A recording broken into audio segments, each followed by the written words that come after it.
Magazine का mega exit poll कह रहा है कि 370 तक सीटें लेकर प्रधानमंत्री मोदी तीसरी बार अपना टर्म लेके आ रहे हैं। ऐसा ही लग रहा है। एग्जिट पोल के नतीजों के अनुसार असल पिक्चर 4 जून को आएगी, लेकिन कमोबेश यही तस्वीर दिख रही है। इंडिया गठबंधन को 125 से 140 सीटें मिल रही है, एनडीए के खाते में 355 से 370 सीटें आते हुए, और अन्य के पास 45 से 50 सीटें। लेकिन तीसरी बार इतिहास रचते हुए भारतीय जनता पार्टी, प्रधानमंत्री नरेंद्र मोदी यहां पर नजर आ रहे हैं।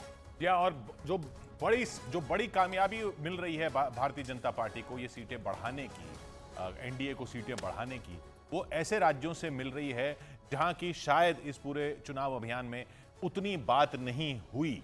लेकिन बीजेपी अब पूरी तरह से कॉन्फिडेंट इसीलिए थी क्योंकि इन राज्यों की शायद बात उतनी हुई थी, जैसे कि आंध्र प्रदेश, जैसे कि तेलंगाना जहां पर सीटें बढ़ती दिख रही हैं, जैसे कर्नाटक जहां कांग्रेस की सरकार होने के बावजूद सीटों का ज्यादा नुकसान होता नहीं दिख रहा है। एग्जिट पोल के जो आंकड़े उनके हिसाब से बता रहा हूं। और महाराष्ट्र में अगर सीटों का नुकसान हो रहा है कुछ, अगर राजस्थान में सीटों का थोड़ा बहुत नुकसान हो रहा है, तो उन सब की भरपाई करने के साथ साथ और आगे बढ़ रहा है मामला, और बंगाल में सीटें बढ़ रही हैं।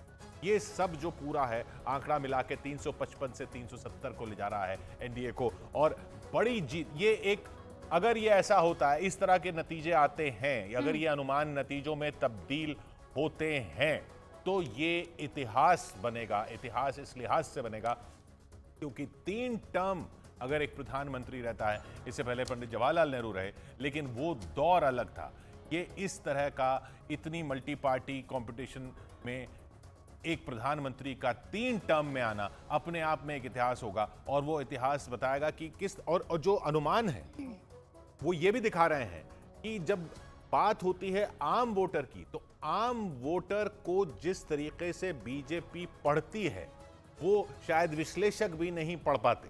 मतलब वो अंडर करंट, बार बार जो कहा जा रहा था, वो अंडर करंट के प्रधानमंत्री, अंडर करंट विश्लेषक उसको कहते हैं जो खुद नहीं पढ़ पाते। उनको लगता है ये अंडर है, लेकिन पार्टियां पढ़ रही हैं, और बीजेपी पढ़ रही थी। जो है वो यहाँ पर दिखाई दे रहा है एकदम वो प्रचंड सुनामी के रूप में। 355 370 यहाँ पर अगर एनडीए लेकर आ रही है राजीव रंजन जी, तो इसका मतलब ये है, क्योंकि इंडिया गठबंधन, आप सोशल मीडिया खोलकर देख लीजिए, इंडिया गठबंधन की तरफ से ये कहा जा रहा है कि हमारे पास जनता का पोल है। अभी भी वो कॉन्फिडेंट है कि 4 जून को 295 उन्हीं के पास बहुमत, उन्हीं के पास सरकार, उन्हीं की बनेगी। इसलिए कि इंडिया का जो आम आदमी है, उसी ने तो इस लोकतंत्र के इस महापर्व में अपना योगदान किया है। इसलिए जनता का जो पोल है उसी का ये विश्लेषण है, और जो एग्जिट पोल है, जो रुझान है, ये अभी एग्जैक्ट पोल नहीं है, लेकिन एग्जिट पोल की विश्वसनीयता पिछले चुनाव तक इस कदर बढ़ी है कि कुछ के जो एग्जिट पोल के नतीजे हैं वो वास्तविक आंकड़ों के 94% तक पहुंचे।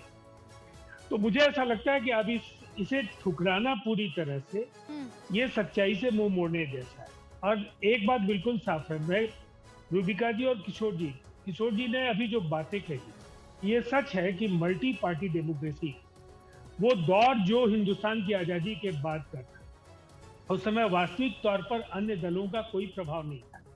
लेकिन आज जिस तरीके से 2 अलायंसेज हैं, कई अन्य दल जो अलायंसेज में शामिल नहीं है, और उनके बीच तीसरी बार जनादेश लेने के लिए कोई अगर अलायंस जाए, तो निसंदेह ये ब्रांड मोदी की जीत। और इसको स्वीकार करना होगा कि प्रो इनकम्बेंसी ये शब्द शायद राजनीति में कभी कभी सुनने को आता है। ये सत्ता के पक्ष में इस तरह का रुझान, ये संभवतः पहली बार देखा गया। ये प्रो इनकम्बेंसी की जो आप बात कर रहे हैं, वो प्रो इनकम्बेंसी क्या इस तरीके से समझा जाए? मैं इसमें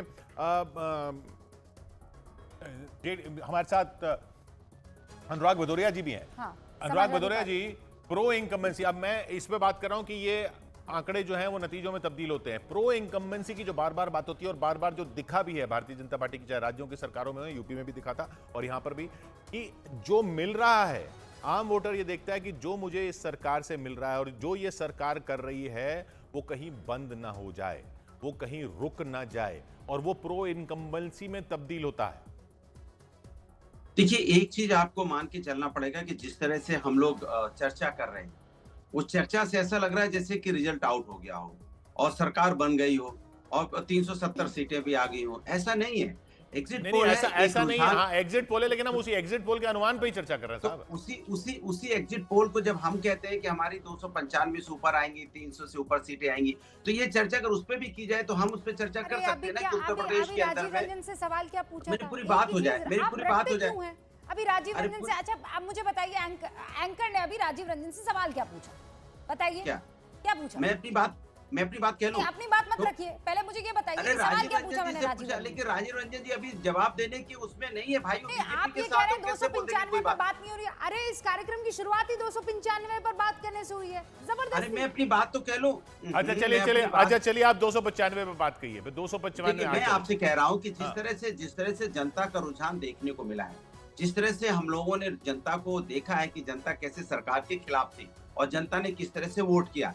एक बात तो आपकी सही हो सकती है कि टीडीपी वाली, उसमें मुझे भी इस बात का अंदाजा था कि आंध्रा में टीडीपी आगे बढ़ेगी, उसके सारे बीजेपी कुछ गेन कर लेगी। लेकिन उत्तर प्रदेश और बिहार जो अपने जिसको हम लोग हिंदी बेल्ट बोलते हैं, उस हिंदी बेल्ट में खासकर उत्तर प्रदेश और बिहार में भारतीय जनता पार्टी को उतना गेन नहीं होगा जितना दिखा रहे हैं आप। मैं आपको सच कह रहा हूँ भैया। आप नहीं, ये भी तो नहीं। ठीक अच्छा है। मैं आपकी बात लेता हूं। ये भी तो हो सकता है ना कि मार्जिन भले ही आप थोड़ा सा रिड्यूस करने में कामयाब हो रहे हो सीटों में, लेकिन वो सीटों में ना बदल रहा हो वो वोट जो है आपको सीट ना दिला रहा हो। ये भी तो हो सकता है कि नहीं हो सकता है? नहीं, ये भी तो हो सकता है ना, जो आपने कैलकुलेट किया होगा, हो सकता है कि उसमें से हम उससे ज्यादा से जीत जाएं। कई बार आपने कैलकुलेट किया होगा कि 5-10 हजार नहीं, हो वोट से ये सकता है। निकल जाएंगे, लेकिन ये भी अरे तो हो पर सकता है किशोर 5-10 हजार कितना? वोट से हम निकल जाएं। अच्छा, उस मार्जिन समय जब कितना? सीटें निकलती हैं तो सीटें फिर आंकड़े छूते अनुराग चली जाती प्लीज, हैं। आप लंबे वक्त से राजनीति में हैं, आप ये पहली बार तो एग्जिट पोल में नहीं बैठ रहे हैं। कितना मार्जिन, मतलब 140 से कितना और बढ़ा दें कि आप मानेंगे इतना इधर उधर हो जाएगा? अजय आलोक मैंने पहले कुछ कह exit- दे। अनुराग रुकिए, अजय आलोक कुछ कहना चाह रहे हैं, संगीत रागी भी, फिर मैं आपका रुख करती हूँ। अजय आलोक। देखिए रूबिका, 2-3 मायनों में ये चुनाव बिल्कुल अलग है। सबसे पहली बात कि नेहरू जी की आपने बात कही, तो नेहरू जी का मैं बता दूं कि नेहरू जी पहली बार जब चुनाव हुआ था, प्रधानमंत्री पद के उम्मीदवार नहीं थे।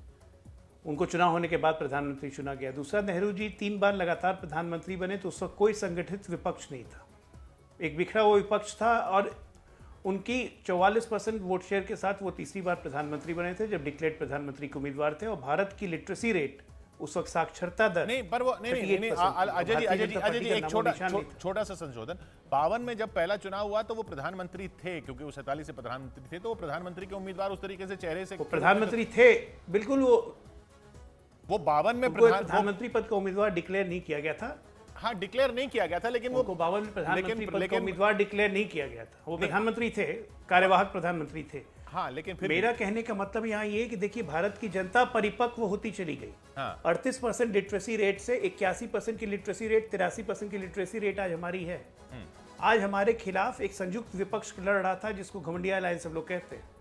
लेकिन इस संयुक्त विपक्ष के बावजूद आज भारत की जनता की लिटरेसी रेट इतनी बढ़ चुकी है, अगर ये परिणाम आता है, हम 400 के पार जाते हैं, तो इसका एकमात्र कारण है हमारी भारत की जनता और हमारा अवेयर मीडिया, चाहे वो सोशल मीडिया हो, इलेक्ट्रॉनिक मीडिया हो, प्रिंट मीडिया हो। नहीं साहब, सोशल मीडिया, ग्रास रूट तक के लोगों को, बातों को समझना।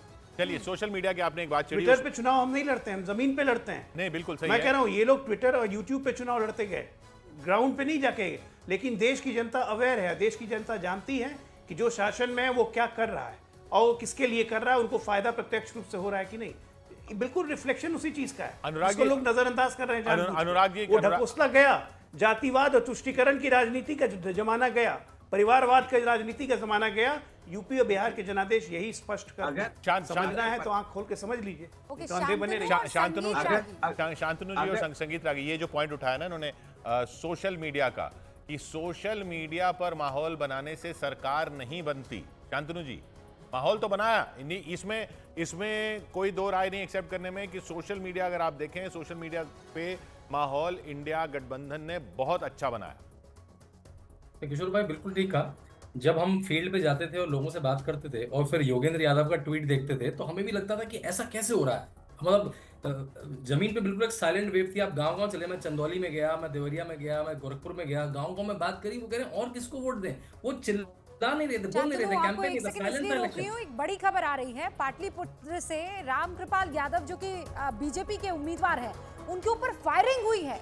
मीसा भारती उनके खिलाफ मैदान में उतरी है। पाटलिपुत्र लोकसभा क्षेत्र से बीजेपी उम्मीदवार है। जी, फायरिंग के दो बार जीत चुके हैं वो रामकृपाल यादव। पहले तो लालू जी के साथ ही होते थे, लेकिन भाईजान कहे जाते थे। अब चंद्रमोहन हमारे साथ जुड़ रहे हैं। चंद्रमोहन, क्या पता चला किसने की है फायरिंग, कौन है इसके पीछे? बिल्कुल, देखिए जो अभी तक जानकारी मिली है उसके मुताबिक मसौढ़ी का चेनारी इलाका है जहां से वो लौट रहे थे और उसी दौरान कुछ लोग वहां पर पहुंचे और उनके गाड़ी के ऊपर, उनके काफिले के ऊपर हमला किया। और जो जानकारी मिली है रामकृपाल यादव के द्वारा, उन्होंने बताया कि उनके ऊपर फायरिंग भी की गई है। उनका एक समर्थक था जिसका सर फोड़ दिया गया है और इसकी जानकारी पटना एसएसपी और लोकल थाने को दी गई है, जिसके बाद पुलिस वहां पर पहुंची और पूरे मामले की छानबीन चल रही है, जांच चल रही है और रामकृपाल यादव वहां से अब पटना के लिए निकल रहे हैं। वो तो सेफ है? रामकृपाल यादव तो सेफ है? बिल्कुल, वो अभी जो जानकारी मिली है उसके मुताबिक वो सेफ है, लेकिन उनके साथ एक समर्थक जो गाड़ी में मौजूद था उसका सर फटा हुआ है और उसको कोई नाम लिया उन्होंने, था। कुछ बताया है ये लोग कौन थे, क्यों उनके पीछे थे, क्यों फायरिंग हुई है? कोई शक जाहिर किया गया? हाँ, बिल्कुल, देखिए अब तक ये साफ नहीं हो पाया है कि वो कौन लोग थे, लेकिन रामकृपाल यादव के बातचीत से ये लग रहा था कि उनके विरोधी जो लोग थे उन्होंने उनके ऊपर हमला किया और जैसे ही उनको ये जानकारी मिली थी कि रामकृपाल यादव मसौढ़ी के विरोधी यानी वो राजनीतिक विरोधी के लिए कह रहे हैं?